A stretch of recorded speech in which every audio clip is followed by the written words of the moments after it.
देखिए इसी क्रम में आगे बढ़ते हुए अब हमें समझना है समविभव पृष्ठ। अब देखो समविभव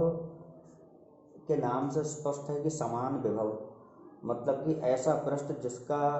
जिसके हर बिंदु पर विभव समान हो। जैसे मान लो कि हमने ये विद्युत क्षेत्र में ये कोई पृष्ठ है, मान लो इतनी जगह पे कोई विद्युत क्षेत्र लग रहा है और ये कोई पृष्ठ है, लेकिन ये पृष्ठ इस प्रकार का हो कि इसके प्रत्येक बिंदु पर, जैसे ये ए बिंदु है, बी बिंदु है, सी बिंदु है, अलग अलग बिंदुओं पर जो विभव की वैल्यू हो वो आपस में समान हो। जैसे ए बिंदु के विभव को बी ए, बी बिंदु के विभव को बी सी और सी बिंदु के विभव को हम मान ले रहे हैं बी सी है। और यदि बी ए बराबर बी बी बराबर बी सी, हर बिंदु का विभव आपस में समान हो, तो ऐसा पृष्ठ, विद्युत क्षेत्र के भीतर ऐसा पृष्ठ जिसके प्रत्येक बिंदु पर विभव समान होगा उसे हम कहते हैं समविभव पृष्ठ। तो विद्युत क्षेत्र के भीतर वह पृष्ठ जिसके प्रत्येक बिंदु पर विभव समान होता है, समविभव पृष्ठ कहलाता है। और इसकी एक विशेषता और होगी, पहली खासियत, कि अगर समविभव पृष्ठ है तो हर बिंदु पर विभव समान होगा, तो किन्हीं भी दो बिंदुओं के बीच आप विभवांतर जब निकालेंगे, जैसे मान लो हम ए और बी बिंदुओं के बीच विभवांतर ले रहे हैं डेल्टा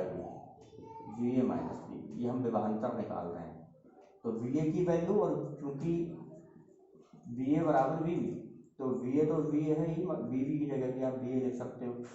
और वी ए में से वी ए घटाओगे तो जीरो। तो इसका मतलब ये है समविभव पृष्ठ पर किन्हीं दो बिंदुओं के बीच विभवांतर हमेशा शून्य होगा। समविभव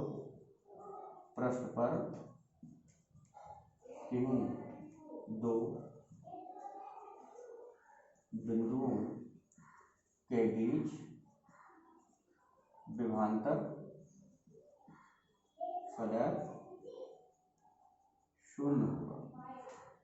दूसरी खास बात इसकी कि विभवांतर जब शून्य है तो अगर हम कोई आवेश हो, जैसे क्यू कूलाम का कोई भी आवेश हो, और हम एक बिंदु से दूसरे बिंदु तक ले जाएं, तो देखो हमें कार्य कितना करना पड़ेगा। तो विभवांतर डेल्टा वी बराबर डब्ल्यू अपॉन क्यू से डब्ल्यू बराबर दूसरी गुणा करके लिखेंगे क्यू इंटू डेल्टा वी। अब समविभव पृष्ठ के लिए डेल्टा वी बराबर जीरो, देखो डेल्टा वी का मान जीरो यहाँ लगाएं तो क्यू इंटू जीरो बराबर हो गया जीरो जूल। इसका मतलब ये हुआ, ये ध्यान रखना है खास रिजल्ट, कि समविभव पृष्ठ पर किन्हीं दो बिंदुओं के बीच विभवांतर सदैव शून्य होगा, और विभवांतर शून्य होने से कितने भी कूलाम का आवेश क्यों ना हो, मतलब यहाँ ये जो क्यू है आवेश, इसकी वैल्यू कुछ भी हो, कितना भी बड़े से बड़ा आवेश हो, चाहे कितना भी छोटे से छोटा आवेश हो, लेकिन चूंकि डेल्टा वी का मान समविभव पृष्ठ के लिए विभवांतर शून्य हो गया, तो डेल्टा वी की जगह जीरो लगाने से पूरा कार्य ही शून्य हो गया। इसका मतलब आवेश का मान चाहे कुछ भी हो, लेकिन अगर समविभव पृष्ठ पर हम किसी भी आवेश को एक बिंदु से दूसरे बिंदु पर ले जाएंगे, तो एक बिंदु से दूसरे बिंदु तक ले जाने में किया गया कार्य सदैव शून्य होगा। तो ये रिजल्ट हमेशा ध्यान रखेंगे। ये बहुविकल्पी प्रश्नों में कई एक दफ़ा क्वेश्चन पूछा गया है कि एक पृष्ठ बना के दे देंगे, उसमें कहेंगे ये समविभव पृष्ठ है, और कहेंगे इसमें समविभव पृष्ठ पर एक बिंदु से दूसरे बिंदु तक ले जाने में, ए बिंदु से बी बिंदु तक ले जाने में कितना कार्य करना पड़ेगा, और आवेश की कुछ वैल्यू दे देंगे। लेकिन मैंने आपको बताया आवेश चाहे कुछ भी हो, समविभव पृष्ठ नाम ले लिया, तो समविभव पृष्ठ नाम लेने का मतलब है कि उस पर विभवांतर शून्य होगा, और जो आपसे ए बिंदु से बी बिंदु तक ले जाने में कार्य पूछ रहा है वो कार्य भी समविभव पृष्ठ होने के कारण सदैव शून्य होगा।